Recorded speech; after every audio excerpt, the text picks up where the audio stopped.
हरि बोल। ध्रुव जी महाराज लौटकर पधारे।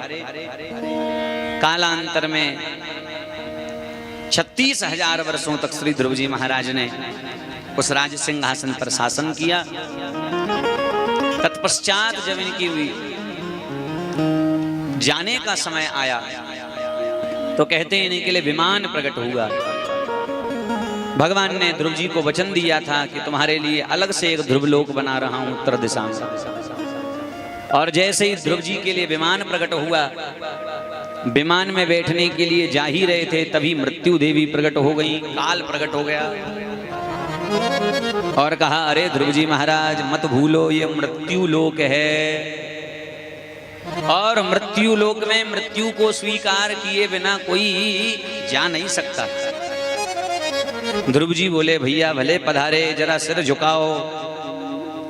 और जैसे ही मृत्यु देव ने सिर झुकाया, मृत्यु के मस्तिष्क पर पैर रखकर ध्रुव जी महाराज विमान में बैठ गए।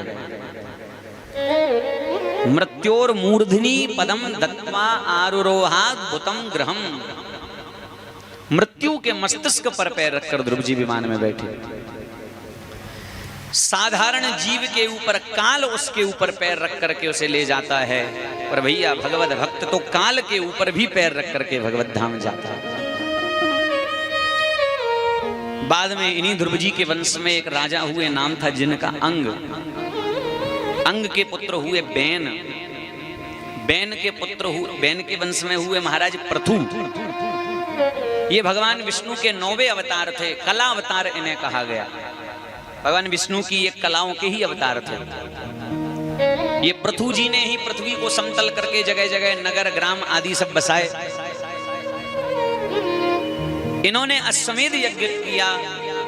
इंद्र इनके यज्ञ का घोड़ा बार बार चुरा करके ले जाते थे। एक बार ब्राह्मणों को क्रोध आया जो यज्ञ संपन्न करा रहे थे, तो मंत्रों के माध्यम से इंद्र को ही स्वाहा करने वाले थे। तो भगवान ब्रह्मा ने प्रकट होकर के समझाया और पृथु जी महाराज ने यज्ञ को विराम दे दिया। इनके ही वंश में हुए विजिताश्व। विजिताश्व के पुत्र हुए प्राचीन वर्ही। प्राचीन वर्ही नाम के जो राजा थे, वह यज्ञ करते थे और हर यज्ञ में एक पशु का बलिदान किया करते थे। और ऐसे अनेक यज्ञों में इन्होंने ना जाने कितने निरपराध और निर्दोष पशुओं की हत्या कर दी। एक दिन श्री नारद जी महाराज पधारे प्राचीन वर्ही के पास। नारद जी आए तो बड़े प्रसन्न हुए। प्राचीन वर्ही सोचा, मैंने तो इतने यज्ञ किए, इतनी पूजा की है, बड़ी प्रसन्न। नारद जी ने कहा, राजन जरा एक बार ऊपर देखो। और प्राचीन वर्ही ने आकाश में देखा तो क्या देखा, जिन जीवों की उन्होंने बलि दी थी वो सारे पशु आकाश से मुंह फाड़ फाड़ के राजा प्राचीन वर्ही की तरफ देख रहे थे। राजा ने कहा, महाराज ये सब कौन है और ये सब लोग ऐसे मेरी तरफ क्यों देख रहे हैं? बोले, राजन ये तुम्हारा इंतजार कर रहे हैं कि तुम ऊपर आओ, हम भी तुम्हारे साथ यही करेंगे। अब तो घबरा गया महाराज, मेरा दोष नहीं है, जैसा आचार्यों ने कहा था मैंने कर दिया।